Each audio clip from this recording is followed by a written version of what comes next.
Hello everyone, welcome to my class today. Today we'll see the continuation of the research topic, that is research approaches and research design. So in the last class we have seen the components of research approach and designs. The historical research approach is already dealt in the previous class. The video link will be given in the description. Please watch that also. The other researches like narrative research, phenomenological research and ethnographic research will be dealt in this video. First is the narrative research. So as the name narrative means, it is telling stories. So here the researcher will go and interview some persons according to their life experience, how they live. So all the experience of a particular person will be collected and it will be interpreted, that means translated in a form that the readers, everyone could understand, so that any complex situation in the lives will of the people lives will be explained clearly, and it is written in a story or a narrative form, that is called as narrative research. Coming to the steps in narrative research, so first is identifying individual experience and problem, selecting the participants for study, arrange all the chronology of events, and collect unique stories are nothing but individual stories, rephrasing, theme coding, context, collaboration, writing, and validation. All these steps will be seen one by one. The first step is identifying individual experiences and problems. So here the researcher has to go to the participants and collect their past experiences, so that he will identify what impact it has in the present and the future experience. Okay, so like any past history, so something, a bad incident had happened, anything he will be collecting, so that in that you can identify what is the person's present situation due to that past experience. Okay, and next is you have to select the participants for study. So once he has collected the past experiences, then he will know whether it is a right candidate to select for the research. Okay, so like that he will carefully select the participants based on their experiences provided by the person. Next is arranging the chronology of events. So based on the information he has to collected, he has to arrange it in a sequence, like according to the time sequence. So in this year this happened, so this year, so according to the year wise he has to arrange it, then only he can narrate the story. And next is collect unique stories. So for every individual has different experiences, so he has to collect every individual stories based on interview or any informal observation. So informal is casually he will go to that area, talk, and then he will be observing the area. And conversation is making a conversation with people, and from journals, letter, or memory boxes. Okay, memory boxes are like diary where people will be writing and keeping their experiences, or he can keep a box and tell them to write their experiences and put. So like this he will be collecting the every individual stories. And next is rephrasing. Rephrasing is nothing but restoring or retelling. Okay, he would have given so many raw data, that is raw information. All this information he will be arranging in like some key elements. Okay, like according to the time, what all happened, according to the place, according to the plot, okay, which area and what was the scene. So like that he has to collect it in some sequence, and what was the character, who was the person experienced, and what action, what problem, and how the problem was solved. So like this every key elements he has to take as a background information and keep on rephrasing or redoing the research. Next step is the theme coding. Okay, once all the rephrasing is done, then the researcher will, with the help of the key elements, he will make some themes. Okay, so according to the themes he will give the passage for each section. Okay, so first theme will be in one passage, so like that for like a section he will put and make it in the passage. Okay, and next is the context. Context is the actual setting or what the story the researcher wanted to write. So the actual story is called the context that he will collect and keep. And next is collaboration. So throughout the research process, in every step the researcher has to collaborate with the participants, then only he can in-depth study about the experiences, everything, so that the story, the full picture of the story will be arrived. So the researcher has to collaborate with the participants. And next is writing. Okay, so writing is the story after collecting everything, rephrasing it, after theme coding everything, then the researcher will start writing the story by highlighting all the specific themes or all the experiences without without changing the meaning of the participants what they told. So everything will be clearly written. And last step is validation. So once the research is written, then he keeps on reading once or twice and see whether the story meaning is clearly arrived. Okay, so he has to also, if there is some evidence to relate the story, so some newspaper cuttings or anything where he is some having evidence, he can also attach with the story, so that it will be like a proof for validating the research. So these are the steps in narrative research. Next is the phenomenological research. So this is also one form of qualitative research approach which combines both philosophy and psychology. So here the lived experiences of the individual will be collected. Okay, so how each individual, how they lived and what was their habits, their experience, their phenomena will be collected. That is called as phenomenological research. Okay, next is the methods of phenomenological approach. There are two methods, descriptive and interpretive. So in descriptive method, so it is a science of tradition. So very long time they were following this method, and here descriptive method follows a concept called as bracketing. Bracketing means what all the conceptions or ideas which the researcher has, he has to put aside and freshly he has to concentrate on the area where he is going to do the research. Okay, he must not have his idea, so everything he has to make it blank and he has to go and get the ideas newly. That is called as descriptive method. In interpretive method, so this method says that bracketing is not possible, that is to erase the conceptions of a particular person and make it in a blank or neutral way is not possible. So the researcher has to go and identify or interpret the other experience rather thinking his own experience. That is called as interpretive phenomenology. The steps in phenomenological research are: first we have to select the topic or area of interest, and next is locating the research participants or informants, that is who will give the information, and gathering data. So the gathered data will be next stored, and explicit,ation and validity and truthfulness. So these are the steps. The first step is select the topic or area of interest. So good research will start with selection of topic based on the interest area and based on the paradigm. Paradigm is the pattern of thinking of a person. Okay, so researcher must have a good thinking process in order to select the topic, and also there should be good knowledge. The researcher must have the knowledge on that particular area or on the social phenomena what he is going to study, then only he can proceed forward to the study. Next is locating the research participants. So once the topic is selected, he has to identify based on the topic where all he will be able to get the participants. So this he has to do some sampling technique. Mostly it will be a non-probability sampling technique, because purposefully the researcher will select the samples according to the study or the social phenomena he wanted to study. This can be done through internet searches or any telephone interviews, anything he can follow while selecting the sample, but the researcher must keep in mind to follow the ethical consideration. Okay, that is only if the sample is willing to come to the study, then he will be participating, and also researcher should already explain the purpose of the study to the participants. And next is gathering data. So mostly the qualitative research are gathered data using unstructured interview. Okay, so unstructured means there is no question already prepared by the researcher. The researcher go to that area, find the phenomena, some problems or existing thing in that area, and he will formulate a question on that time. That is called unstructured interview. So based on the conversation between the two people, the researcher will get some idea and he keeps on asking questions. So it will be like an unstructured interview, and here there will be change of ideas between both the person, where the so when the researcher is talking and getting doing an interview or a conversation, he will be able to get so many information up from the participants about their meaning of life, how the people lived, how their experience, everything can be gathered.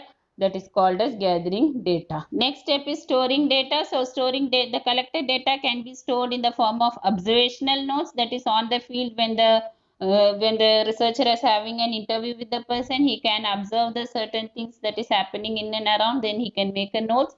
And theoretical notes. Okay, so theoretical notes where the researcher will think what all the experience they told to him, so he can reflect the experience and then he can write as a theory. And methodological notes, so some reminders or instructions or anything which was given or any critiques which the participants told, everything he can keep it as a reminder or something, he can make a note, that is called as methodological notes. And analytical memos, that is end of field summary or progress review. Okay, so end of the day the researcher will think and analyze what all he studied and what information is needed, so he can make analysis and make the notes, that is called as analytical notes. So this is storing data. Okay, the next step is data exploitation. So this is nothing but processing of data. So here also there are certain steps the researcher has to follow.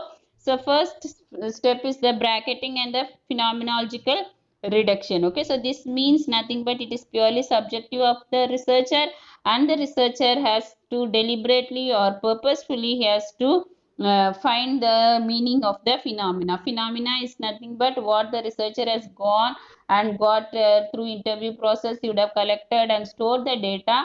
So the from the stored data he has to explicit or he has to process it and bring out the content, that is called as bracketing. Okay, so in bracketing, so many stored data will be there, he has to understand it clearly and take the meaning or essence from that data, that is called bracketing. And number 2 is delineating the units of meaning. Okay, so when he is processing the data, he must be conscious that his own meaning or his own experience should not be included. Okay, so he has to use good judgment or consciously bracketing is nothing but his own meaning or his own experience he will be removing, and understanding about the participants judgments and participants way of thinking, and whatever is inappropriate he will remove, and what is appropriate that he will be keeping for the research, that phenomena he will be taking for the research, that is called as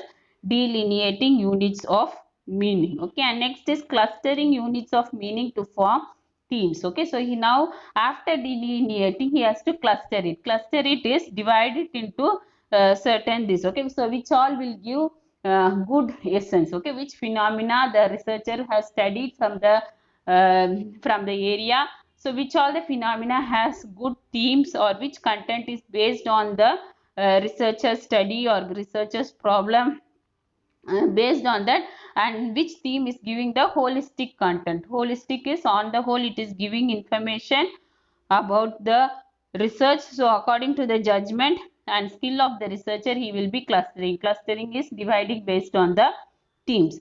Okay, next is summarize each interview, validate and modify. Okay, so it is nothing but reconstructing the inner world of experience based on the subjects are nothing but the participants who are given the information. Okay, so for every person the temporality, spatiality, materiality, so that is different persons will have different feelings and different thinking about the particular phenomena, but certain things will be in a similar way. Okay, certain things will coordinate for all the persons, so this the researcher has to understood clearly and summarize it and validate and also modify. Okay, so if there is some information is not clear, then the researcher can again conduct the interview either through a phone or face to face. He can conduct the interview and he can modify until the judgments are similar. Okay, so when only the similar points, that is the which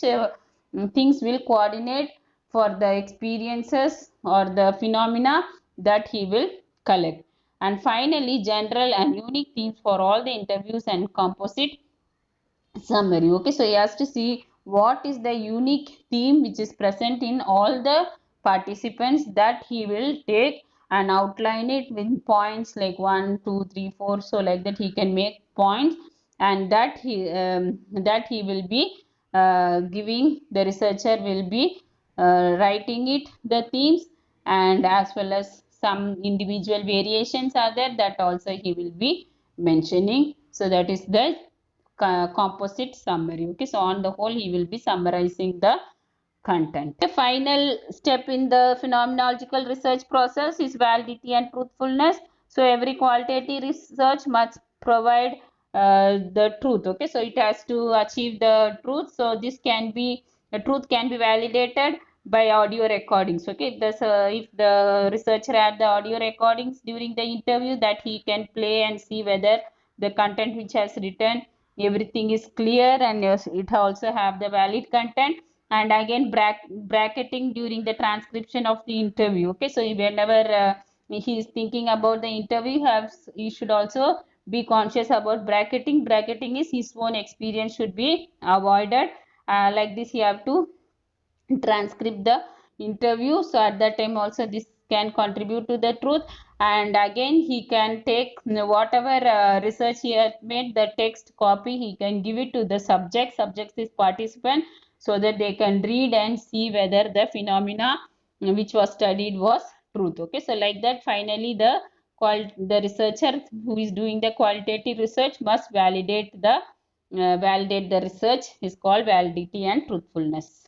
Qualitative research is the ethnographical research. So ethnography is studying about the people in their own environment. So it is mainly reading the cultural similarities and differences in a particular environment. Okay, so here the participant observation or face-to-face interview is conducted, so that empirical means with evidence we can do a field study. And when we do a field study, we can also understand their culture, and then we can generalize is we can say that this population, like Hispanics have this culture, Mexicans have this culture. So like that, the cultural diversity of each group of people can be studied using the ethnographical research. Okay, so it is one type of anthropology, but anthropology will study about the human being, how they lived in the previous years and now. Okay, like how we know in ancient olden days people were using stones for making fire, and they use leaves as cloths. So like the some anthropology study, we know from that we can see how people lived in the earlier days. Same way ethnography will tries to understand the culture of the persons or the people in a particular environment. Okay, so they record the people's way of life and their folk style, the and ethic means, so that is they take into account emic is inner culture and ethic is outside culture. So everything they study in the ethnographical research. Coming to types of ethnographic research, there is classic ethnography and contemporary ethnography. Okay, so in classic ethnography, so the researchers here, they study about the culture of a different area. Okay, so that means the person in which area he is residing, he won't study in that area, he will go to another field or another community, and then he will study the cultures and other ethnography related studies in that country. That is called as ethnographies. And here they do a field visit, that means for a long duration they stay with the people and they will mingle with the people and identify for the cultures. So they give so many information. So ethnographers will give so many information. Okay, their content will be very long. And contemporary research means here they not only study the outside community, here contemporary ethnographers, they also study the inner people. Okay, some the people who are residing in some ordinary things which are very menial, which is not noticed by the people. So like those content they take and study. But in contemporary research, the time duration will be short than the classic research, but the content should be the work should be equal. Okay, the quality of the work should be good, but there is short duration in contemporary research. Okay, next steps in ethnographic research. First is problem identification, next is field selection, next is literature review, then develop a plan, then look for the ethical considerations, participant observation, interview, life history, focus groups, field notes, mapping, and last is code and analyze data. Step is problem identification. So first, as usual, you have to see the area of interest and also see whether the researcher is having good knowledge. Okay, and problem statement will rise by asking so much questions. So researcher should keep on ask question, and then he has to identify the problem. And related to the topic, he has to see which environment or which type of people is going to collect the research, and try to understand better things like culture, relationship, interaction, process. So all these things, how people behave, their way of thinking about that environment. So everything he has to, before identifying problem itself, he has to get a good knowledge about that environment. Okay, and next is field selection. So he will be seeing which is the best place where he can participate, that is we can get subjects who will be participating for the research. So the researcher has to select more than one field. So according to the problem, if the problem is so wide, then he can also select more than one field, and he has to select the location where there will be best opportunity to observe. Okay, so that is the researcher will be doing a field study, so he will should be able to observe and also take field notes, and the environment should be good, and he will be able to act, communicate, think. Okay, so like this, which area is so feasible for the researcher, he has to select. And next is literature review. So he has to in-depth study about all the literature. So ethnographers, based on the study, what is the, so in one environment, what is their historical places, and what are the relationship they maintain, what is their lifestyle. So all the interactions with the people, their way of communication, everything, the researcher has to do a literature review before he is going to the field. Okay, next is developing a plan. So here, so only if they make a plan and go to that area, then it is an effective way for doing the research. So all those, how to collect the information, everything, he has to make a plan. Okay, so is there any role adoption needed? Okay, sometimes when the person is going to a new area or new country, then he has to make some adaptations, he has to change his lifestyle based on the people or the community living there. So he must think whether any role adoption is needed.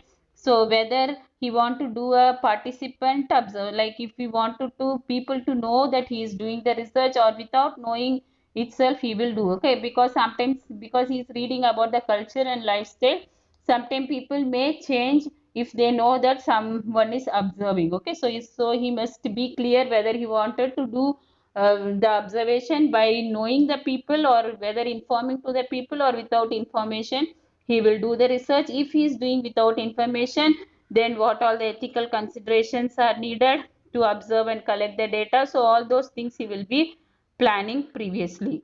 And next is ethical consideration. Okay, so every time going and sitting with the people and talking with them and collecting their inner traditions and cultures and the way of living, everything will be a disturbing. So you must clearly get the permission to the organization or the area, that is the important ministers of that area, so that they will be able to. So once, only after getting the permission, and the decision maker should say on which all persons you can conduct the study. Okay, so based on that, you have to we have the researcher has to look into the ethics of the person, and then he has to select the participant. Okay, next is participant observation. So a researcher has to be a person, or he has to be one of the person in the community, and then he has to observe the situation. Okay, then only ethnography research can be effectively conducted. So based on the questions or based on the research problem,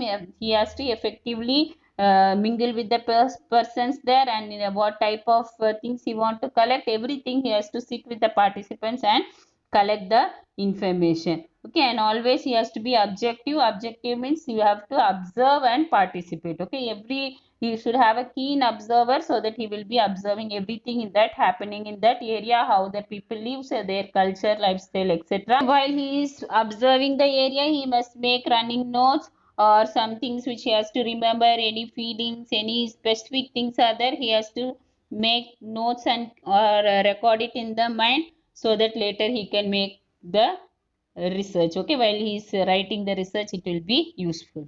Okay, so when he is doing participant observation, so he can also do a interview method. So while doing interview, he can get an understanding of the behaviors, their actions, so the way of talking, so everything can be understood. So immediately after witnessing some new thing or anything he is seeing, observing, immediately the researcher can start the interview and he can get the information. And this interview can be informal. Informal is like suddenly he gets some question and he's asking, or it can be a structure. Structure is the researcher can previously, according to the area of interest, he can make some questions and go, then he can ask them. Or semi structured is some questions he would have formulated before, but in the area when he saw some new thing, has some question would have arisen. Okay, so like that he can raise the questions whenever he is seeing some new thing. Or any unstructured, maybe that is the question is has not at all prepared, only when he is going to that area some new cues or ideas he is getting and he is starting to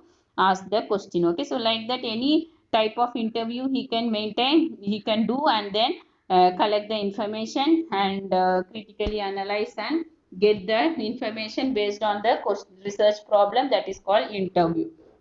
Or the researcher can also ask a type of interview called life history. So in life history, how the person lived, their experience, like in a chronological period of time. Okay, that means in the earlier days or in olden days, like 10th century, 5th century. So like that, according to chronology of age, he can get the information about the lived history of people, so that their experience over lifetime can be collected. And next is he can also do a focus group interview. Focus group interview is the participants will be collected together and they will be in a group and he will be communicating with the people. So everyone at a time will give so many information. So in focus group, many information will be collected in a short time, and this will also allow the researcher to observe their behavior in a group. Next is field notes. So while doing a participant observation and collecting interview, the researcher must also make the field notes. Okay, field notes is whatever any drawing or any census or anything he has wanted to write and keep or draw and keep, he can write it, because he cannot remember everything and it is also not possible to remember. So when he tries to remember also while writing the research, he may change the event. So everything he has to make the field notes. Okay, and next is mapping. So this is also one technique the ethnographers will use. So mapping is all the social spatial relationship in the community members, they all can be kept in the form of maps. Okay, so that is they can make a map about like geographical location, like these people live in this area. So like that he can in a map he can show a geographical area where the people live, like with this culture in which all area, for a certain culture which area the people are living. Okay, so like geographical maps also he can put, or he can also use a mental or a cognitive map. Okay, that is in the mind itself he can perceive and think and keep about the area where the people are living with a particular culture. Okay, so this is like mapping. Okay, so like a guided tool, he has to have the information whatever he is going and seeing in that area. Final step in ethnographic research is code and analyze the data. So here whatever the researcher have observed and what makes sense about the culture of the person and the ethnography is what he collected, he has to make sense, and that he has to write it. So while writing he has to follow the steps. So first you have to code and label the things which is seen and heard. Okay, so what is important themes he has to make a coding, then sort for patterns. So what all the pattern at what time happens, so all like a chronology even you have to sort and keep. And next is identify the outliers. Okay, so that means what all the outlining topics that has to be identified. Next, compare the theories. So he has to write a theory and compare it and see whether it is what he observed. And all last is you have to make a reflective note. Okay, reflective note is he has to write the research so that everyone can read and understand about the culture of the particular area. So I hope you would have understood my class. Thank you for listening. Please like, share, subscribe, and also click the notification button and stay tuned. The other qualitative research topics will be detailed explained in the next class.